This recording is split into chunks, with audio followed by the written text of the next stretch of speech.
Today, we're diving into a really interesting program called Apogee Henderson. We've got some sources here, and our mission really is to figure out what Apogee Henderson is all about, what makes it tick. Yeah, and why it might matter to you, the listener, especially if you're maybe a parent or an educator, just looking at different ways kids can learn, different approaches. So the sources describe it as a full-time learning center. That's right, a full-time center, but also an enrichment program. It's specifically for homeschool families. Okay, in the Henderson area. Henderson, and yeah, the wider Las Vegas area.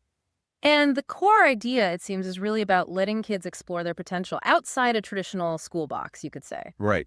Nurturing young leaders ages 5 to 13. Uh-huh. So how do they actually do that? One big thing is this emphasis on real-world skills. It's not just theory from a book. They use a lot of project-based learning, actual hands-on stuff, and Socratic discussions. Socratic discussions. So not just lecturing at kids, No, exactly. It's more about asking questions, guiding them. letting them discover the ideas themselves. And they group kids differently too, right? Not by grade. Yeah, that's another distinct feature. They have these mixed-age pods. Explorers, trailblazers, pioneers, those are the names they use. Mixed age pods. What's the benefit there? It seems to be about peer mentorship, mostly.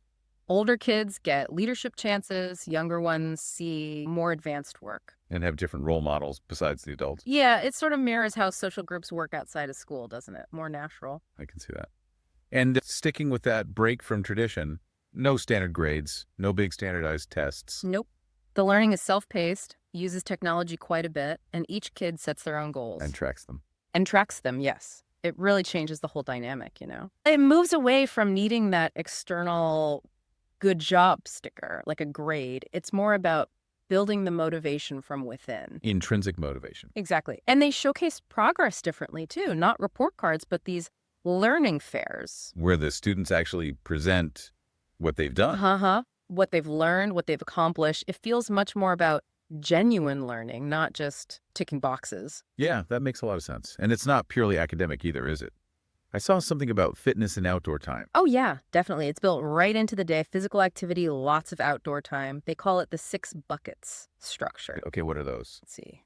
Core skills, like academics, hands-on projects, those Socratic discussions we mentioned, outdoor free play, real physical fitness, and jobs and responsibilities. Jobs and responsibilities within the center.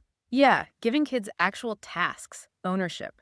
It ties back to those real-world skills. The key insight is they see all 6 as equally important for the whole child, not just separate subjects. It sounds very integrated. It is, and it all seems to come from a pretty clear philosophy. Instead of forcing them down a path they don't care about, it also connects to ideas from thinkers like John Taylor Gatto. Right. The idea that real education isn't just facts, but guiding students to truths that help them take responsibility for their own lives. And even Theodore Roosevelt's focus on trying, on doing, fits this active learning model. So wrapping this up, what does this Apogee Henderson story mean for you listening?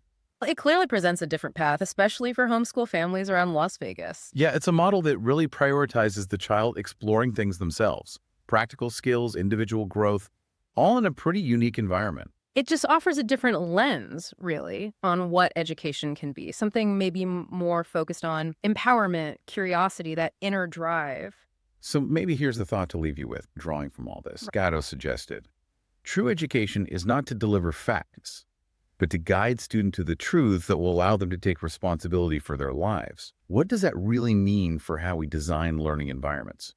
How do we best cultivate kids who are curious, independent, and learners for life? Yeah, something to think about.